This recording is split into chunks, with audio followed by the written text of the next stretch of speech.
प्यारे दोस्तों, एक दिन की बात है कि शांतिशील नाम का एक योगी राजा के पास दरबार में आया और उसे एक फल देकर चला गया। राजा को आशंका हुई कि देव ने जिस आदमी को बताया था कहीं वो वही तो नहीं है। ये सोच उसने फल नहीं खाया, भंडारी को दे दिया। योगी आता और राजा को एक फल दे जाता। संयोग से एक दिन राजा अपना अस्तबल देखने गया। योगी वहीं पहुंचा और फल राजा के हाथ में दे दिया।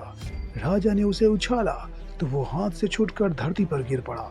उसी समय एक बंदर ने झपटकर उसे उठा लिया और तोड़ डाला। उसमें से एक लाल निकला जिसकी चमक से सबकी आंखें चौंधिया गईं। राजा को बड़ा अचरज हुआ। उसने योगी से पूछा, आप ये लाल मुझे रोज क्यों दे जाते हैं? योगी ने जवाब दिया, महाराज, राजा, गुरु, ज्योतिषी, वैद्य और बेटी, इनके घर कभी खाली हाथ नहीं जाना चाहिए। राजा ने भंडारी को बुलाकर पीछे के सब फल मंगवाए।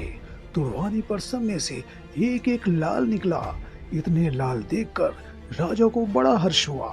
उसने जौहरी को बुलवाकर उनका मूल्य पूछा। जौहरी बोला, महाराज, ये लाल इतने कीमती हैं, इनका मोल करोड़ों रुपयों में भी नहीं आंका जा सकता। एक एक लाल एक एक राज्य के बराबर है। ये सुनकर राजा योगी का हाथ पकड़कर गद्दी पर ले गया। बोला, योगी राज, आप सुनी हुई बुरी बातें दूसरों के सामने नहीं कही जाती। राजा उसे अकेले में ले गया। वहां जाकर योगी ने कहा, महाराज, बात यह है कि गोदावरी नदी के किनारे मसान में मैं एक मंत्र सिद्ध कर रहा हूँ। उसके सिद्ध हो जाने पर मेरा मनोरथ पूरा हो जाएगा। तुम एक रात मेरे पास रहोगे तो मंत्र सिद्ध हो जाएगा। एक दिन रात को हथियार बांधकर तुम अकेले मेरे पास आ जाना। राजा ने कहा, अच्छी बात है। इसके उपरांत योगी दिन और समय बताकर अपने मठ में चला गया। वो दिन आने पर राजा अकेला वहां पहुंचा। योगी ने उसे अपने पास बैठा लिया। थोड़ी देर बैठकर राजा ने पूछा, महाराज, मेरे लिए क्या आज्ञा है? योगी ने कहा, राजन, यहाँ से दक्षिण दिशा में 2 कोस की दूरी पर मसान में एक सिरस के पेड़ पर एक मुर्दा लटका है। उसे मेरे पास ले आओ, तब तक मैं यहाँ पूजा करता हूँ। ये सुनकर राजा वहां से चल दिया। बड़ी भयंकर रात थी। चारों ओर अंधेरा फैला था। पानी बरस रहा था। भूत प्रेत शोर मचा रहे थे। सांप आ आकर पैरों में लिपटते थे। लेकिन राजा हिम्मत से आगे बढ़ता गया। जब वो मसान में पहुंचा तो देखता क्या है कि शेर दहाड़ रहे हैं और हाथी चिंगाड़ रहे हैं। भूत प्रेत आदमियों को मार रहे हैं। राजा भी धड़क चलता गया और सिरस के पेड़ के पास पहुंच गया। पेड़ जड़ से फुनगी तक आग से दहक रहा था। राजा ने सोचा, हो न हो ये वही योगी है जिसकी बात देव ने बताई थी।